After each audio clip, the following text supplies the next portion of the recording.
I have traded commodities for over 4 decades and have held risk positions in almost all raw materials that trade on the US and worldwide exchanges. However, I have never traded one contract of lumber futures. Lumber is what professional traders call a roach motel. Getting into long or short positions is possible, but exiting can be more than a challenge when the price moves contrary to expectations. While I do not trade in the wood futures arena, I watch the price action like a hawk. Lumber is a benchmark and bellwether market that can provide clues about the path of least resistance of other industrial commodities. We have seen incredible price swings in the lumber market that have moved from a turbocharged bull that took the price to an all-time high in May 2021 to below one-third the price by August 2021. Since the low, lumber futures have made a substantial comeback and were trading at over $1,000 per 1,000 board feet at the end of last week.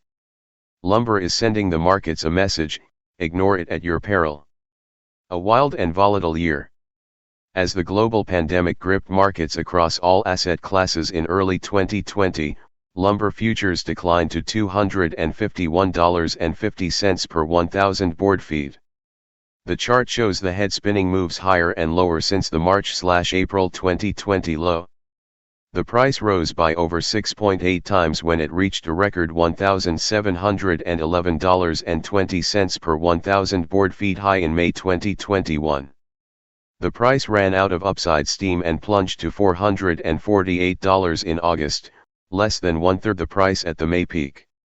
Meanwhile, buying returned to the lumber market, pushing the price back over the $1,100 level in mid-December.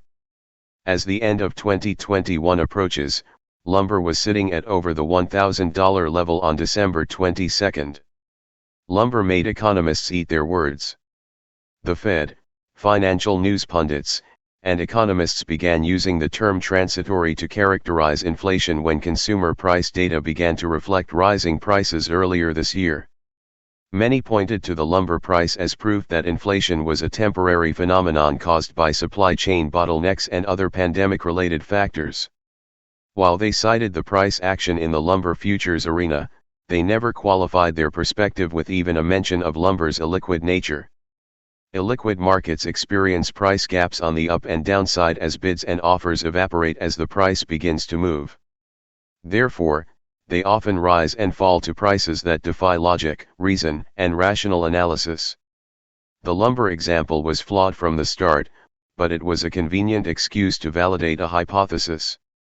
One economist, Mohammed El-Arian, recently said that calling inflation transitory is probably the worst call in the Fed's history. Using the illiquid lumber market to validate the claim was likely the worst unqualified example. The lumber price took off on the upside while economists, Fed officials, and the U.S. Treasury continued to use the term transitory. They only abandoned the term after the November CPI data made them eat their word. Lumber is highly illiquid, but it is a benchmark. Liquidity is a critical consideration for trading, investing, and analysis.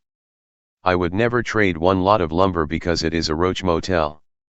The chart highlights the total number of open long and short positions in the lumber futures market stood at 2,346 contracts as of December 21, with an average daily volume at around 500 contracts. Liquid markets have far more critical mass as of December 21. Crude oil, open interest at over 1.89 million contracts, average daily volume over 800,000 contracts level. Gold, open interest at over 500,000 contracts, average daily volume over 150,000 contracts level. Copper, open interest at over 170,000 contracts, average daily volume over 50,000 contracts level. Natural gas, open interest at over 1.14 million contracts, average daily volume over 300,000 contracts level. Corn, open interest at over 1.485 million contracts, average daily volume over 200,000 contracts level. Many other examples show that lumber is not only illiquid, but it is also untradable. However, the price action is a benchmark as illiquid markets often move dramatically higher or lower before other markets. However, they should never be concrete examples for macroeconomic trends, as we witnessed when economists attempted to use the action in the wood market to buy time and extend the dovish policies that led to the inflationary surge. 3 reasons why lumber is rallying. 3 factors point to the latest surge in the lumber futures market. The prospects for rising interest rates could cause a rush of new home buying this spring before mortgage rates move appreciably higher. The U.S. infrastructure rebuilding program will likely require substantial construction materials, and lumber is no exception. Illiquidity pushed lumber too high in May and too low in August. At just over the $1,000 per 1,000 board feet level on December 22, the price is near the year's midpoint, reflecting inflationary pressures that continue to impact all prices. Production input costs, wages, and other prices put upside pressure on all raw material prices. Lumber is sitting at a logical level, but that does not mean that logic will prevail.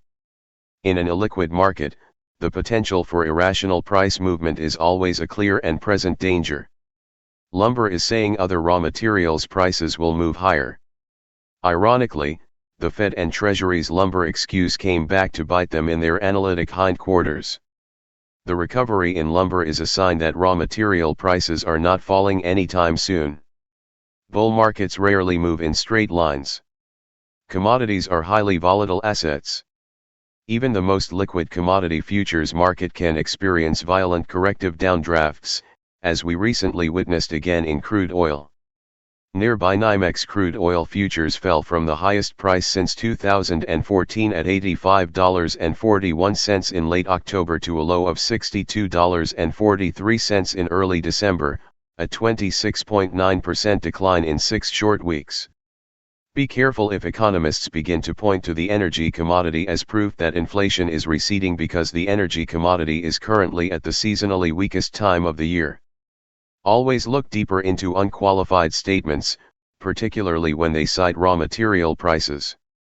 Lumber's move to its midpoint of the 2021 range is a sign that 2022 could see a continuation of the bullish relay race in raw material markets as fiat currencies continue to lose value. Inflation is a challenging beast. The Fed's current forecast for 0.9% short-term rates in 2022 and 1.6% in 2023 is validation that the current inflation levels will keep real rates in negative territory over the coming years. Inflation is the commodities asset class's best friend, and lumber tells us that the economic beast continues to roam without the requisite aggressive monetary policy response.